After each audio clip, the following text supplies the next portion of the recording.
Here at the Banner of Truth, we were saddened to hear of the death of Professor Paul Helm at the end of last year. Paul is chiefly noted for his work as a philosopher and a theologian, and he had a long and fruitful association with the Banner of Truth.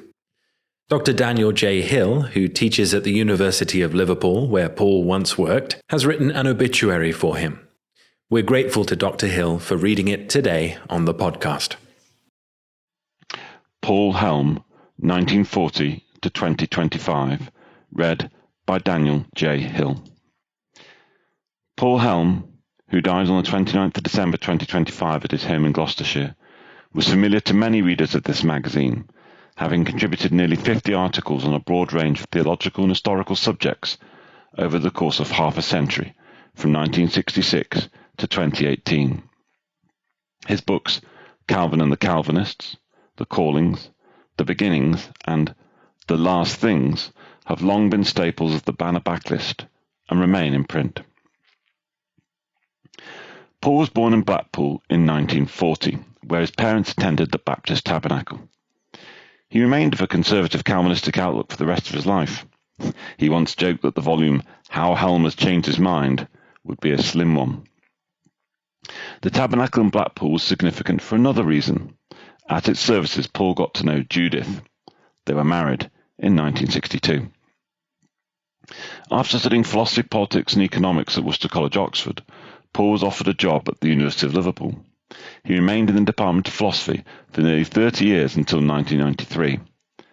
While at Liverpool, he had Christian fellowship at various Baptist chapels. In 1989, tragedy struck. Judith died of cancer, leaving Paul to finish bringing up their 4 children, the youngest of whom was still at home.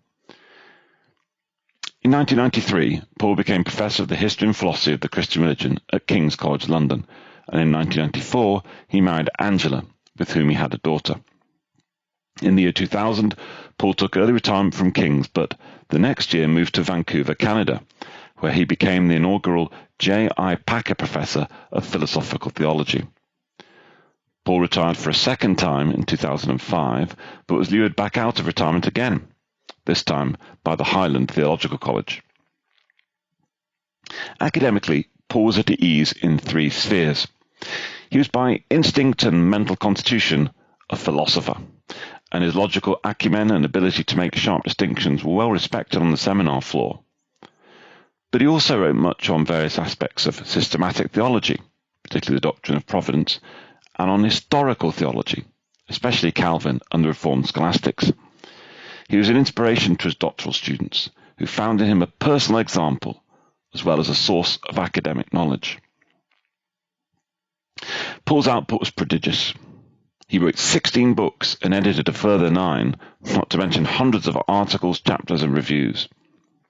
He was also much in demand as a conference speaker, both in the United Kingdom and the United States of America. But Paul never let the honours he received go to his head. He was just as likely to be found feeding the tortoises, gardening, or taking on all comers in table tennis, as he was to be leafing through academic tomes. He was always modest about his accomplishments and wrote many commendations for others' books. Above all, Paul was a man of solid and unswerving Christian faith, who held firmly to the doctrines of grace as he found them in the Christian scriptures, even when faced with personal tragedy. Among the many tributes that have poured forth since he died, it's noteworthy that many outside the Christian faith, as well as his fellow believers, have appreciated his great integrity, kindness, and good humour. Paul is survived by Angela, his 5 children, 8 grandchildren, 2 great-grandchildren, and his brother Philip.